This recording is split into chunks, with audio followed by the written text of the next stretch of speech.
Este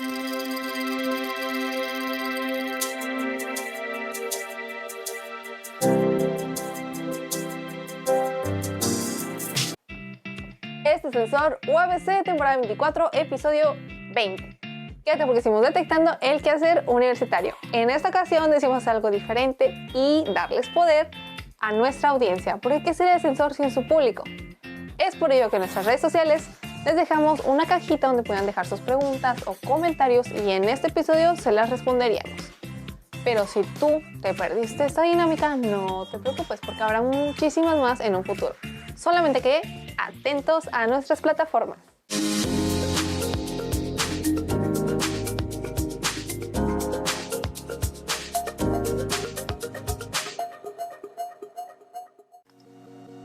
La dinámica en esta ocasión va a ser darle voz a la camarita por primera vez.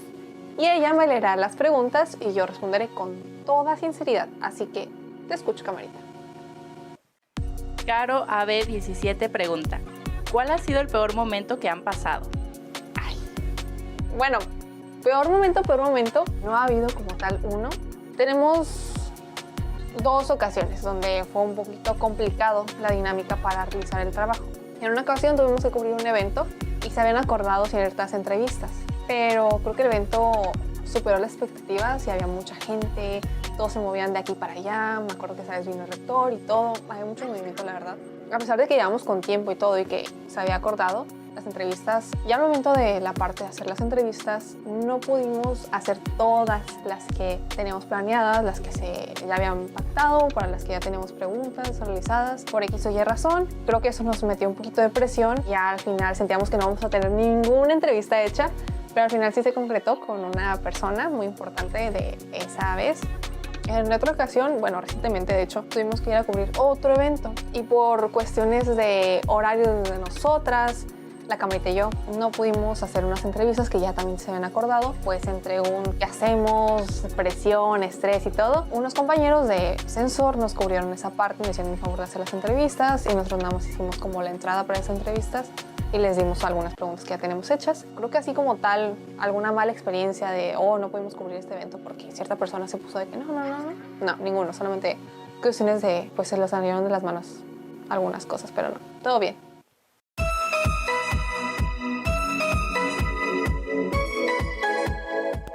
El pasado 22 de noviembre, las maestras Concepción Baximiel Goza y María de Jesús Montoya fueron al 725 ubicado en la ciudad de Tecate. Ahí hablaron de su artículo que escribieron para la revista UABC, el cual trata acerca del uso de la tecnología y su relación con la comunicación de las empresas. Para Sensor UABC, hablamos con la maestra María de Jesús Montoya Robles para que nos cuente más de su experiencia. Soy María de Jesús Montoya Robles, profesora e investigadora de la Facultad de Humanidades y Ciencias Sociales.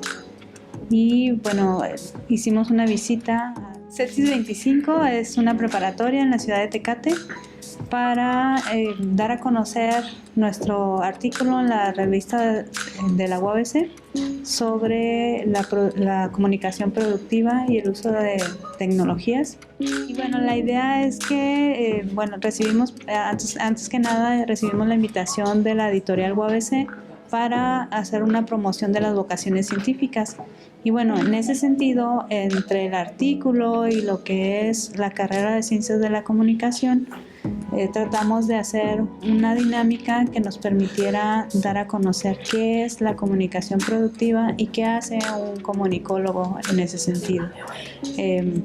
Principalmente el objetivo era que ellos aprendieran a manejar el uso de las tecnologías de la información y la comunicación, enfocados en lo que es la comunicación productiva del doctor Abraham Nosnik, que consiste en tener un beneficio a la hora de comunicarnos con otros a través de cualquier medio, ya sea de forma directa, de un cara a cara o a través de una tecnología de la información.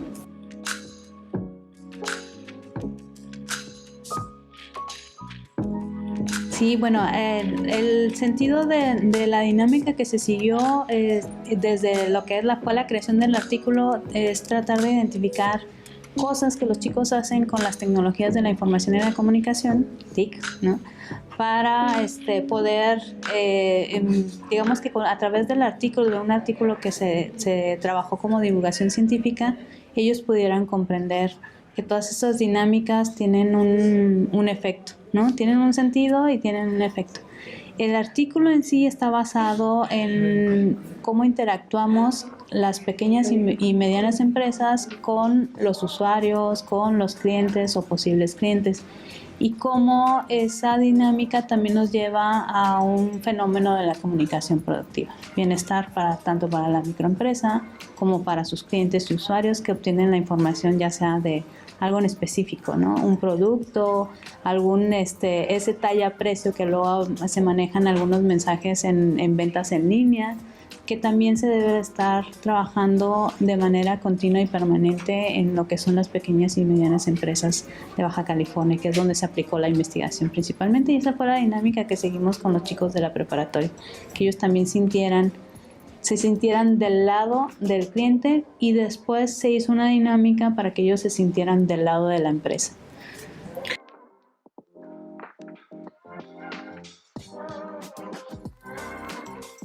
Okay. Respecto a la vida diaria, es el no olvidarnos que cualquier comunicación que tenemos está teniendo un impacto, sea verbal, sea no verbal. Esa comunicación puede ser con la familia o puede ser con los amigos, y al estar siendo mediada, pues a veces siente el chico que está aislado y que no le va a pasar nada o que no va a tener ninguna repercusión, y es al contrario, es enseñarles a saber que cuando estamos haciendo algún tipo de comunicación a través de cualquier red social o a través de cualquier medio, estamos provocando algo en alguien que nos está escuchando, ¿no?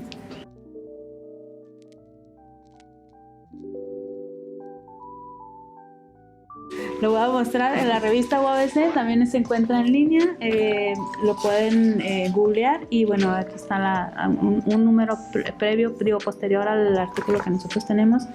Esta revista UABC está a modo virtual, entonces lo pueden descargar, lo pueden leer, y pueden leer otros artículos muy interesantes de divulgación científica, que es este acercamiento que tenemos con la comunidad.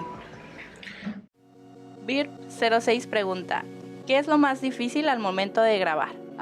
Es que grabar implica muchas cosas, pero siento que antes de llegar al día de la grabación y todo, por ejemplo, si quieres sacar una cápsula, lo más difícil es organizarte. O si tienes que cubrir alguna entrevista con algún académico o alguien, una entrevista individual sobre el trabajo de una persona, creo que lo más difícil es coordinarte con la persona, porque muchas veces, sobre todo si son académicos, sus tiempos son limitados, te pueden estar cambiando el horario, y no es problema de nadie, o sea, no le echamos la culpa a los académicos ni nada por decirlo, son cosas que pasan y que nosotros sabemos que eso pasa. Creo que eso es lo más difícil, coordinarte con una persona, o cuando tienes que cubrir un evento, ir al evento y que no te sature la gente, porque por lo general los eventos están llenos de gente. Entonces, como de un mar de gente, te puedes perder, puedes sofocar, engentar, ¿no? Sobre todo nuestras generaciones, la verdad, somos muy tolerantes a la gente. Y eso es lo más difícil, yo creo que antes de ir a grabar como tal, coordinarte. Entender que si ni tú ni esa persona coinciden con los horarios, pues ni modo, tienes que adaptar. O sea, no te lo tomes personal, creo que es lo más difícil. Aprender a que no te tienes que tomar personal las cosas. Ya lo siguiente, ya lo momento de ir a grabar y como tal, si es un espacio cerrado, checar los lugares. Dónde es bueno grabar, dónde la luz está pegando bien, la parte técnica, que nos ha dado muchos problemas, sobre todo a nosotras, a la camioneta y a mí, los cables que funcionen, los cables del micrófono. A veces nos hacen unas jugarretas que dices, ay, Dios mío santo, y tienes que grabar y grabar y grabar. Aunque estén saliendo bien las tomas, el cable no está detectando bien la voz, y pues ni modo, o sea, es un material que no sirve y tienes que darlo por perdido, y no tienes que quedar en eso, o sea, tienes que resolver. Si es un lugar a las afueras, por lo general dependes mucho de cómo está el clima, de si el sol está pegando bien. O sea, si tienes un día soleado es mucho más fácil porque no te está pegando bien la luz en la cara, puedes utilizar un rebotador de luz, pero si es un día nublado, ahí sí tenemos problemas al momento de grabarlo, y cuando lo vienes a editar, pues ahí sí ya tienes que perfeccionar la imagen porque no puedes hacer mucho con ese tipo de ambiente. O, por ejemplo, los rebotadores también es un poquito complicado porque mucha gente le cala mucho. Tal cual, la luz te rebota en la cara y cala feo y te da mucho calor. Pero creo que eso es lo más difícil. Antes de ir a grabar como tal, coordinar y tener una pizca creativa. Es muy importante, es vital. Y ya al momento de ir a grabar, lo más difícil ya son cuestiones técnicas de micrófonos y cosas así, pero si te organizas esté bien, no hay como tal un problema de no puedo grabar. Ya serán cuestiones extremas. Y ya.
Ok, aquí varias personas preguntaron sobre la dinámica de sensor, qué se ocupa para entrar, si otorgan horas de servicio y cómo le hacen para entrar.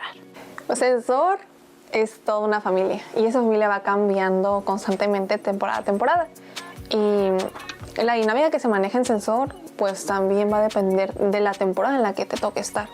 Con quién te toque estar, si te toca con gente nueva o gente que ya conoces de semestres anteriores, pues ya eso varía mucho, la verdad. Pero si sensor otorga o no horas, sí otorgamos. Y otorgamos desde primera etapa, segunda etapa y creo que todavía alcanzas prácticas, pero ya es un nivel de que tú tienes que ser bastante profesional. Pero sí se acepta gente de esas etapas, de cualquier etapa, solamente que tienes que tener mucha disposición para estar en un proyecto tan pesado como el sensor. ¿Cómo le haces para entrar? Bueno, pues cada temporada, justo voy a tocar un tema muy importante aquí. Cada temporada se saca una convocatoria donde los alumnos pueden ingresar, pueden mandar su correo al correo aquí en pantalla con la encargada, que es nuestra jefecita, Conchita. Le mandas un mensaje, le dices que quieres participar en sensor, cuáles son tus habilidades, o si no tienes habilidades, pues nada más que dices, no, pues estoy dispuesta a aprender, en qué te gustaría pertenecer, y pues será cuestión de coordinarte ya con la profesora y tener una entrevista, por lo general, mirar cuáles son tus habilidades y cualquier cosa. Pero, por ejemplo, si tú no tienes habilidades de edición, pues te tocará hacer una semana antes de entrar al sensor, una semana de curso intensivo donde te prepararán con las cosas más básicas para que tú puedas sacar una cápsula al 100, como se espera que sea en sensor. Pero tocando el tema de que sensor se está renovando constantemente, temporada tras temporada, les tenemos una noticia porque sensor temporada 24 está a punto de finalizar. Lo sé, es una tristeza, la camarita y yo, vaya, nos duele ya estar grabando estas últimas conducciones porque ya nos vamos a mirar, pero se va a lanzar una convocatoria, estén atentos a las redes de sensor. ¿Qué vamos a estar haciendo, camarita? Se va a ocupar dirección, guión, gente que sepa de edición, también conducción. Pero mucho ojo, en la conducción es un tema aparte porque ahí tienes que hacer un casting y los puestos de conducción son escasos. Entonces, si tú quieres ser conductor, tienes que venir al casting sí o sí, con la mejor disposición, dándole un toque personal a tu conducción para que seas seleccionado. Cualquier otro pormenor, ya la profe lo diría. Pero si quieres pertenecer al ascensor, tienes que tener en cuenta una cosa. Los puestos sí están asignados, sí, cada quien tiene su rol, pero siempre tienes que estar dispuesto a cualquier cambio de último momento porque hay cuestiones que no dependen de nosotros y tenemos que cubrir papeles que no nos corresponden desde un principio, pero con las habilidades que supone debes de tener o adquiriste en el curso que se te va a dar previo a si no los tienes, tienes que cubrir lo que sea necesario y eso es muy importante en Ascensor, apoyarnos entre todos. De esta manera, quien se pertenecer a Ascensor temporada 25, atentos a nuestras redes sociales porque se lanzará una convocatoria o ya se lanzó, no estamos muy seguras, pero de que se va a lanzar, tanto para los papeles que están atrás de cámara y los que están enfrente de la cámara.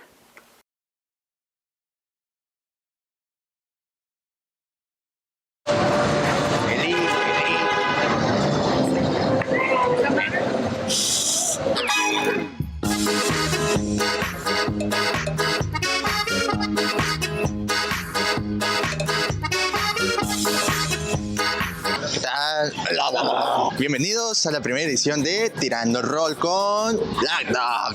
El día de hoy estamos aquí en el Pasaje de Rodríguez, donde encontramos algo épico, señores, algo que ni nosotros nos imaginamos que estaba aquí. El día de hoy se está celebrando la Feria del Vinilo, en Tijuana, en el Pasaje Rodríguez, y vamos a platicar un poco con la gente, con los vendedores, para ver qué nos pueden platicar sobre sus álbumes, sobre sus discos, sobre su pasión por la música y todo esto que a la gente que le gustan las cosas viejitas le agrada, ¿no? Que son los discos y acumular cosas. Lolo, ¿cómo te sientes? Me siento nervioso porque como yo no le sé al mundo de la música, no sé qué preguntar. Como tú no sabes, amigo, el día de hoy vas a conocer. Voy a conocer, a ver si tienen un disco de Chalino mínimo ahí. O un disco de Mafalda, no sé. Un disco de Timbiriche. O un disco de Pedrito Fernández. Si tienen Ritmo Dance 2000 con Ada Ramones, a ver si lo tienen por ahí. Yo soy Pancho, él es Oscar, somos Black Dog, vamos a tirar el rol. ¡Chau! Y estamos aquí con Mike Collins. Eric Madrigal. Jesús Madrigal. ¿Hace cuánto empezaron a vender vinilos o empezaron su colección? En 2017 comenzamos la primera vez. Fue un evento que se llamaba el Tijuana Record Show. Una pregunta medio indiscreta, ¿son de aquí los tres? Así es. Tijuanenses, 100%. ¿Vivir en frontera o vivir en Tijuana les ha ayudado como que a generar más experiencia en este ámbito de vender y todo eso? Así es, pero también en el interior se vende mucho. ¿Y no les ha tocado así comprar un disco, un vinilo que no quieran venderlo y lo quieran para ustedes? Claro. Eso. Sí se los quedan, Se compra un lote de 150 discos y te quedas con 20 o con 30 tú a fin de cuentas. ¿Sabes qué? Para tu colección. O algunos que ya tienes, pero están en mejores condiciones y los cambias. Con nueva edición, si ves que salió uno con una nueva edición que trae cualquier otra cosa diferente, pues ya te lo queda. Aunque lo tengas doble o triple. Mucha gente tenemos hasta 4 veces el mismo disco. Yo tengo 3 veces Thriller. Un buen disco. ¿Cuál es su álbum favorito? Así de cualquier artista, álbum favorito. Wow, hay muchos, pero te podría decir Iron Maiden, cualquiera de los 4 primeros. Probablemente The Wall de Pink Floyd. Yo creo que el We Shall We Here de Pink Floyd.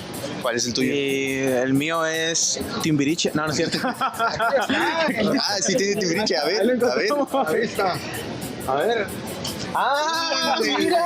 Y me quemó. ¿Cuál es el disco o vinilo más raro que tengan hasta el momento? Wow, por ejemplo, en mi colección privada tengo discos, se le llamaban Shape, que son de figura. Por ejemplo, iba Iron Maiden, Eddie, arriba de una moto, está recortado el disco, es de 7 pulgadas. Lo ves y dices, esto no toca, lo pones y es un disco chico, pero trae cortado todo alrededor. Son discos raros, para mí no son nada comunes. Y casi no hay. Probablemente ustedes no los han visto, pero si buscan en internet, Shape. ¿Su negocio tiene algún nombre o cómo podemos encontrarlos? Madrigal Boys Records. Madrigal Boys Records. Madrigal Boys Records. ¿Así están en todas sus redes? O? Así es, estamos en Facebook, estamos en Instagram y yo estoy como Chuy Hansen y a sus órdenes. Cuando vengan, vean ferias de viniles, el Tijuana Record Show o la Feria del Vinilo, Madrigal Boys, yo creo que hemos participado unas 20 veces, hemos estado en Ensenada también. El ver gente de su edad o más jóvenes a veces que agarren un disco y que digan, ese es el disco que andaba buscando y aquí lo encontré, es una satisfacción fuera de lo comercial. Ver a alguien que digas, esto es lo que andaba buscando porque yo lo viví, ellos lo vivieron, sabemos el sentimiento. El mismo sentimiento cuando viene la gente, o vienen muchachos, o vienen simplemente, hay muchas muchachas bien jóvenes de 20 años que empiezan que se llevan viniles y se llevan 2, 3, así. Y dicen, ¡ay, qué curada que les gusta la música! Pues,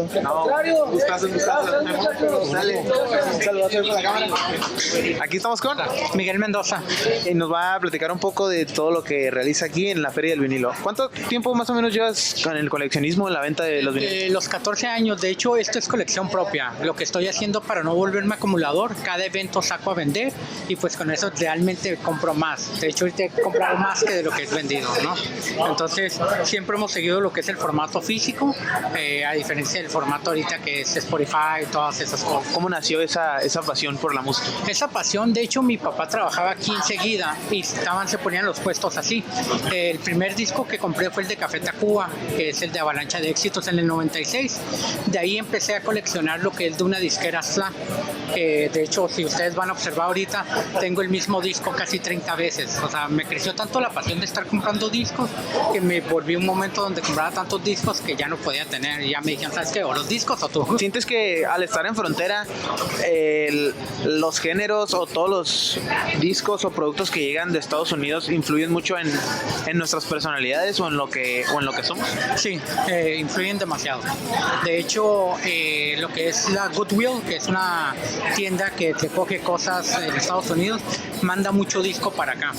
Entonces siempre hemos tenido la influencia de Estados Unidos. Antes, en los tiempos de los 70s, 80s, había bandas mexicanas que hacían covers de Estados Unidos y no se sabían, pensaban que eran composiciones originales.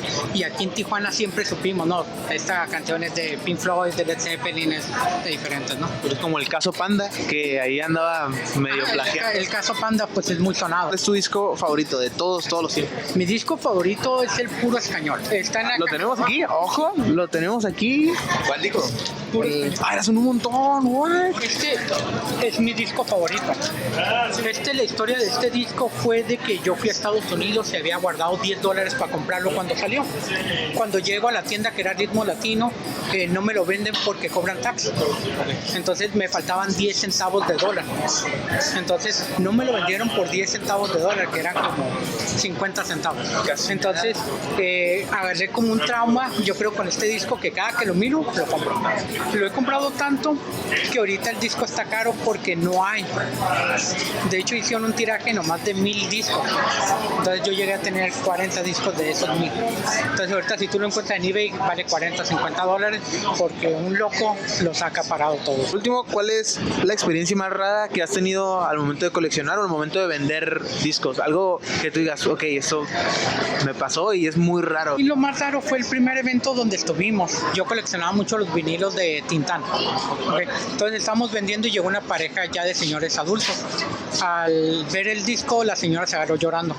Entonces yo no quise preguntar, lo único que hice que les regalé el disco. No sé cuál era la historia porque fue un sentimiento muy fuerte que hasta a mí me hizo un nudo en la garganta el verlo, ¿no? Entonces yo creo que ha sido de las experiencias más raras que he tenido, bueno, más bonitas yo creo, más bonitas que he tenido. Y experiencia más rara fue cuando mi hijo nació. Estamos batallando económicamente y yo me encontré un disco de una banda que se llama Gigi Ali. Entonces yo lo publiqué en eBay y la subasta subió muchísimo, subió como a $300, que pude comprar todo lo que era de mi hijo y después me di cuenta que el disco no era valioso. Okay. Entonces no sé por qué subió, no sé por qué se vendió en esa cantidad, pero pues fue algo raro, ¿no? Que yo puedo platicar que me pasó. El mejor taco, el mejor ambiente, el mejor pueblo, Tijuana rifa, papá. ¡Chao! Con esto despedimos el programa. Espero Puro 664 Espero que les haya gustado mucho y... Ya nos vamos, nos están viendo feo porque estamos gritando. Ya nos están viendo feo. Esperemos que les haya gustado mucho Tirando el Rol con Black Dog. Este programa muy bonito que le traemos a todos ustedes. Programa piloto. Bueno, la próxima semana para ver si le traemos algo más bonito, algo más cultural. Pónganos 100, Batsin, pónganos 100, por favor. Algo más de Tijuana, papás. Listo, épico, épico. Bartolo-JJ pregunta: ¿cómo es el proceso creativo para sacar cápsulas? Ok, el proceso creativo para sacar una cápsula va a variar demasiado, sobre todo si qué papel desempeñas, si eres reportero, conducción o qué sé yo, porque también la conducción saca cápsulas. Pero por general, la parte creativa va a depender mucho de qué te toca cubrir. Si te toca cubrir un evento o alguna entrevista con alguien, un detrás de cualquier cosa, porque tenemos también diferentes secciones de cápsulas. Ya el proceso creativo va a depender también de cada individuo en Sensor, porque una cabeza es un mundo. Pero lo más importante es otorgarle tu toque, tu sello personal. En cuestión de entrevistas o de cubrir eventos, tienes que investigar mucho de esa persona o de ese evento. Lo que sea, cualquier mínimo dato curiosito te va a servir para hacer alguna pregunta, para saber qué tienes o a qué te vas a enfrentar al momento de grabar y tomarlo en cuenta para ir organizando qué vas a grabar aquel día que toque cubrir el evento o la entrevista. Es importante que tomes en cuenta que no solamente te vas a lanzar a cubrir la cápsula, sino que tienes que tener en cuenta a quién vas a entrevistar, a qué se dedica y cómo vas a sacar tu cápsula. Sobre todo en los eventos hay cosas que ya se nos van de las manos. Por ejemplo, la cantidad de gente que hay o que ya no hay, tienes que resolver de último momento. Es muy importante también tener eso en cuenta. Pero aunque yo sí hago cápsulas, la camarita y yo hacemos cápsulas, no son muchas. Nos dedicamos más a la parte de conducción, entonces te vamos a hablar un poquito más de todo el trasfondo para hacer una conducción en Sensor. Para hacer una conducción en Sensor, lo más importante es tener en cuenta qué se va a tratar esta conducción. Si bien es casi que obvio en un principio como de pues mi conducción va a tratar de darle una introducción a cada cápsula y ya. A veces eso no es lo más conveniente porque, como les digo, todo está cambiando, hay cosas que se nos van de las manos y cápsulas que se tienen previstas para ese episodio no salen al final por diferentes cuestiones. Entonces, hacer una conducción con base a las cápsulas programadas no es lo más recomendado para una producción como Sensor. Entonces lo que se hace en la conducción es tomar en cuenta temas relevantes y dirigirlo y darle como un hilo en todo el programa, en los 30 minutos del programa, como que cada intervención de la conducción tenga una secuencia A. Por ejemplo, en nuestro caso, ¿no? En esta temporada 24, yo estoy sola en la conducción, aparentemente, pero detrás de, previo al guión y todo, tengo a un equipo que se basa en la camarita. Eso es muy importante en esta conducción porque al yo estar sola no quería que la conducción fuera como muy formal y así, muy lineal. Entonces lo que se nos ocurrió era como, la cámara siempre me estaba grabando, ¿no? ¿Qué vamos a hacer con la cámara? Pues darle vida. O sea, la camarita ahora se encarga de responderle preguntas y esas preguntas van a hilar información que viene después que les voy a explicar y así. Lo que hacemos la camarita y yo para hacer los guiones, agarramos el tema, como ya nos tenemos bien estudiados la una a la otra, cuando lo redactamos sabemos qué eje darle, porque hablamos casi igual, entonces la cura o las expresiones que vamos a transmitir va a ser bastante natural y eso es muy importante al momento de hacer tu propia conducción. Darle, no ser otra persona, sino ser tú, obviamente de manera un poquito más profesional, porque ni modo que tampoco yo me ponga a hablar aquí como si estuviera en mi casa, vaya yo a gusto acostadita. Pues no, tampoco se trata de eso, pero sí se trata de que la conducción no sea forzada, sino sea natural. Entonces redactamos un poquito sobre temas randoms, pero que le aporten a la audiencia, y no solamente eso, sino a veces también hay fechas que nos sirven mucho, por ejemplo el especial de Navidad, el especial de Halloween, el especial del Día de Muertos, o cuando hay un evento especial que cubrir, que todo el programa se trata sobre ese evento, pues también nos ayuda bastante. Pero pues de eso va básicamente la conducción de previo a. La camarita y yo nos sentamos a redactar el guión y ya al momento de grabar pues ya es otra dinámica, pero sí es el proceso creativo, básicamente es otorgarle tu toque. Ahora sí, con esta conducción un poquito diferente, pero que disfrutamos mucho grabarla y también planearla, Les recordamos que permanezcan atentos a las redes sociales de Sensor porque ahí publicaremos la convocatoria para formar parte del equipo temporada 25. Esto fue Sensor UABC. Síguenos en todas nuestras redes sociales para no perderte contenido nuevo. Estamos en Facebook, Instagram y YouTube. Nos vemos el próximo domingo a la 1:30 de la tarde.